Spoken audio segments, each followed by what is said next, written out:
Hello everyone and আসসালামু আলাইকুম। So I hope তোমরা সবাই ভালো আছো অ্যান্ড আল্লাহর রহমতে আমরা সবাইও ভালো আছি। সো আজকে আমরা চলে যাচ্ছিলাম ফরিদপুর আঙ্গিনা মেলায় অ্যান্ড এটার লোকেশন ছিল মহিম স্কুলের মাঠ। সো আমরা রওনা দিয়েছিলাম অলমোস্ট রাত 10টার দিকে, কারণ আমাদের বাসায় কাজ করা ছিল। এসেই দেখতে পাই প্রচুর ভিড় এই মেলায়। ফার্স্টেই আমরা চলে যাই একটা খেলনার দোকানে, তারপরেই ছিল একটা জুতার দোকান অ্যান্ড এখান থেকে আমরা এক জোড়া জুতা কালেক্ট করি।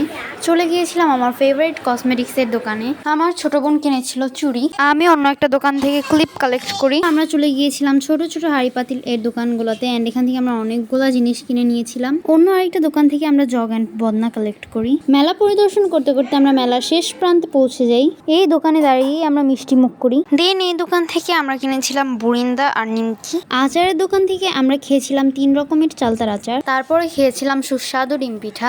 এই দোকান থেকে আমার ছোট বোন কিনেছিল বাসি। দেন আমরা চলে যাই একটা খাবারের দোকানে, তারপর আমরা আবারও কিনেছিলাম নিমকি। লাস্টে আমরা কিনেছিলাম লিচু। রাত 11টার দিকেও মেলায় অনেক পরিমাণে ভিড় ছিল। মেলা পরিদর্শন শেষ হয়ে গেলে আমরা বাসার উদ্দেশ্যে রওনা দিই অ্যান্ড আমরা বাসায় এসে পৌঁছেছিলাম অলমোস্ট 11:30 থেকে 12টার দিকে। সো গাইজ, এই ভিডিওটা ছিল এই পর্যন্তই। ভালো লাগলে লাইক কমেন্ট শেয়ার করে পাশেই থাকি। সো বাই বাই, টাটা, আল্লাহ হাফেজ।